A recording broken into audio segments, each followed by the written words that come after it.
Hey, so in this video we're going to be discussing offensive defense. Now you might be thinking to yourself, what the hell is offensive defense? You get defense and you get offense. What the hell is offensive defense? Well, offensive defense is something that you need to practice. It's basically it's going to be teaching you the ability to counter, how to set up counters, how to capitalize on your opponent's mistakes when you start getting reads on him, and there's a whole variety of different options.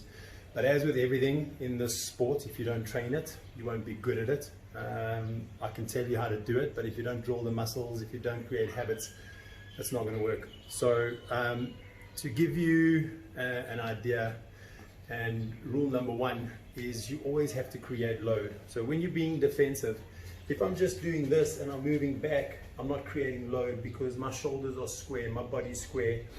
If I wanted to counter, I would have to pull back and punch, or pull back and punch, depending, or knee or whatever. Doesn't make a difference depending on what sport you do.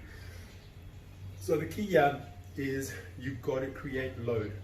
So when I'm defending, even if I'm standing with a neutral stance and my opponent, and he's getting lazy, he's pawing with his jab, or I'm getting a read on his right hand, for example, because guys love to load up on that right because they think they're going to knock you out.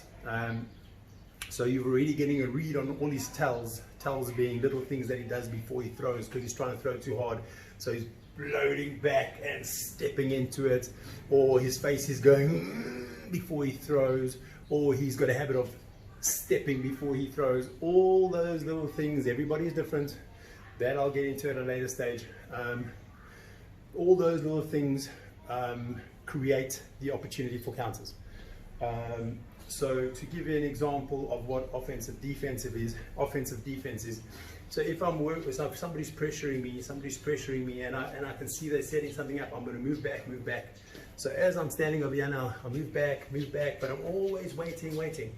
And I can see he wants to throw the right hand, he's going for the big one. So what I want to do is I want to slip, create this wall over here, which creates load on this far side. As I slip, this hand tucks under my chin, so you can't see what I'm doing. So I'm going, yeah, boom. You look from the side, it's there. So as I'm moving back, boom. This wall deflects the punch, takes everything, stay nice and tight. Off of this, all I'm going to do is I'm going to release. Bam! So same, from this position. Boom, hap. There's my wall, deflect the punch. Off of that, hands under the chin. Boom! My hook comes off of that.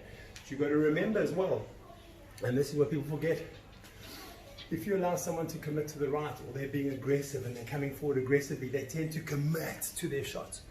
So they tend to close the distance for you. So all of a sudden it makes it a lot easier for you to land. You don't have to close that gap.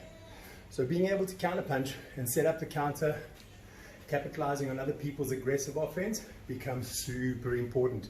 It lessens your risk, because every time I have to step in and close that distance, the same thing can happen to me. So something that you drill a lot, and I'm going to add a couple of drills which you're going to do, thousands and thousands, different variations of different drills that I'm going to add on. These are all short clips that you can do at home, but this one here is explaining offensive defense.